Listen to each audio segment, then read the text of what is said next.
Yep. They ruined it. They ruined it. Toy Story 5 has ruined Toy Story. Because look at it. Look at this. We have one image to go off of right now. And look who's in the middle of the gang. It's Woody. Forget Toy Story 4 with the ending that specifically said goodbye to Woody. Woody's back. Thanks, Toy Story 5. To be honest, I am quite the defender of Toy Story 4. And I know by that point people were saying they were sick of more endings to be. But this was a bad first impression. Pixar certainly came out swinging this week, huh? For those of you who aren't in the know on corporate events, D23 is this weekend. So suddenly we've got a million different announcements to cover, and that's great because I'm out of office all month. I'll work it out. I'm currently under a duvet to make this work. The big fan expo for all things Disney and its associated companies often brings with it news and interesting tidbits on future projects, essentially being Disney's own Comic-Con. More often than not, we get trailers and announcements of upcoming projects, and so when Pixar took onto the stage, you can bet I was sleeping, because it was time zones, with bated breath, totally. But amongst all the other things that we will be covering later on in the week, probably, the big announcement first up was a confirmation of the release date for Toy Story 5, Pixar's flagship franchise, coming in June 2026. And whilst we're still almost 2 years away, the director came on stage at the expo to tease what the story would be.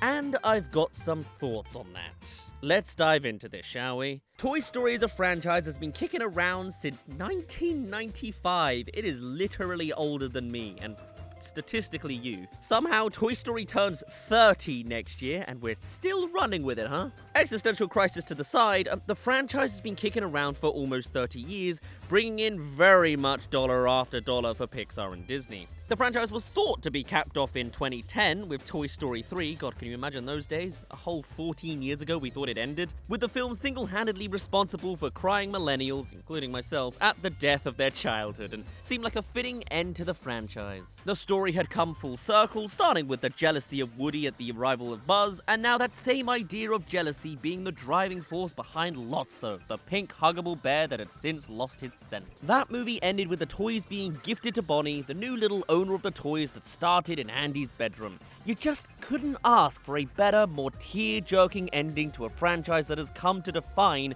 so many kids' lives. However, 2019 rolls around and brings with it the anticipated, but with some concern, Toy Story 4, and it was, I would admit, surprisingly very good. It continued the story in a meaningful way, building on themes from the previous 3 movies. It feels almost organic, somehow actually justifying its existence being made for just covering some really good, interesting territory for the universe of toys. I mean, let's not forget the continuing questions surrounding Forky's existence, for example. Are we sure how toys even gain their sentience? It seemed to cause some pain for Forky, and is that what happens to all toys? Anyway, he's also still relevant in that one Toy Story 5 picture. Now, as I mentioned in my review at the time, this 4th film departed from being about the escapades of the toys and their respective owners, and focused mostly on the toys themselves. It's also got a surprising amount of horror elements in it. The ventriloquist dolls are the stuff of literal nightmares. I love them. As well as the antique shop that most of the movie is set in has that eerie atmosphere. Anyway, the new ending now ends with the movie having Woody finding a new place to belong away from the toys that we've come to know, and settling out on an adventure with Bo Peep as a lost toy. Tears were shed up and down the country to the tune of the highest grossing opening for an animated movie for the time, and with a final box office crossing the $1 billion mark, it was no surprise, I guess, that a 5th movie was going to be inevitably on the cards. And this weekend, it's been officially confirmed to be coming out in 2026. As if Inside Out's performance this summer wasn't enough for Pixar, huh? But anyway, with that release date reveal, some plot elements have been spilled out by director Andrew Stanton. He spoke about the idea of this film being toys versus tech. That's right, Woody and Buzz are gonna face off against iPad babies. For a while, it seemed that the Toy Story franchise was content with ignoring the evolution of technology, as kids become users of tablets often before they can speak in coherent sentences these days, and instead the franchise had been staying with the central premise of toys coming to life. Now it seems that the gang are gonna fully find their new villain in technology, and whilst I think this is an interesting concept for the gang moving forwards, I hesitate to see how it carries on from Toy Story 4's ending. Because, as we saw from the singular promo image we have of this movie, yeah, they've brought Woody back into the gang for some reason.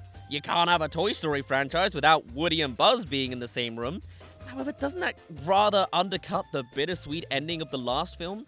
I know you could kind of squeak that Toy Story 4 is justified after Toy Story 3, but making this kind of retcon on the ending of Toy Story 4 is just that extra little slope down into clickbaity rage content that is Toy Story overextending its welcome. Whilst at the same time, I do really like the premise and think it could be a great justification for why there is yet another movie. Maybe this whole film will see Woody trying to convince the gang to join him once they get usurped by the new technology of the day. And whilst we're talking about the tablets, do they have thoughts and feelings similar to the toys? Can they come alive and walk around?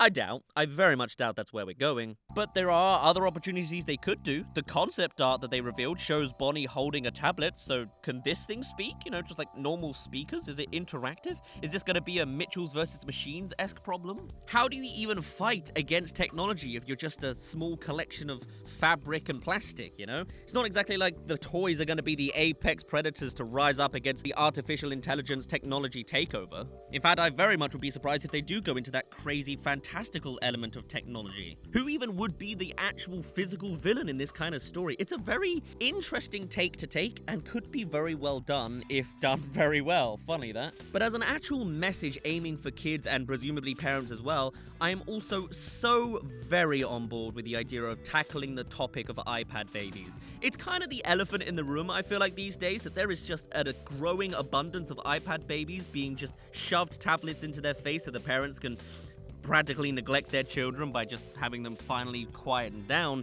And I think with Pixar being the kind of animation studio that creates stuff for everybody and creates really high quality kids content rather than just schmuck shoved in front of a child, I think there could be a really poignant point waiting for Pixar to tell about the dangers of raising children on tablets, you know? This could very much be as strong a lesson to parents of, hey, maybe it's a bad idea that your child is watching Cocomelon before they can string a sentence together. Maybe you're going to educationally stunt your child this way. I think it's a really important topic, and to see a studio like Pixar that know how to do kids content correctly is just great to see. I would be very curious to see the messaging that comes out of this, because I do get, as someone who has no children, I do get irrationally angry when I see the just incredibly poor parenting on like a public bus when I see an iPad baby that screams the moment they don't have a tablet for 2 seconds. It's just so dismissive. But then maybe a little bit more away from the super serious topic of, you know,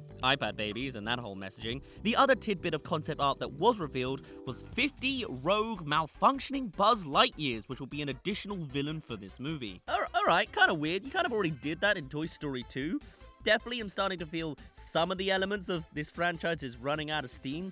I just love the main core message if they really double down on the iPad baby front. And why is it always Buzz that has to malfunction or go rogue?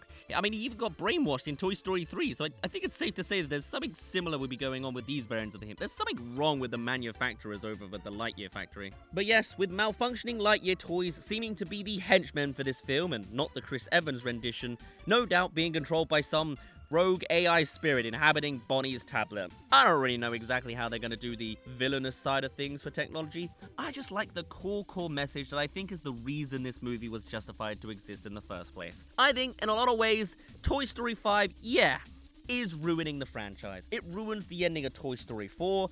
Technically, it ruins the ending of Toy Story 3. It's overseeing its welcome by bringing back the highlights of Toy Story 2, something that's already been done before. If it is an AI plotline, it's kind of cliched, but that core message of really hitting at the parents who are just shoving a screen in front of their kids and then doing nothing else, or just showcasing really good movie content to kids rather than the just practically AI generated stuff at this point, maybe it goes there as well, is really important, and I'm kind of on board with it for that alone. Regardless, whether it's high highs or low lows, we'll find out the answers to at least some of these questions when the film comes out in June 2026.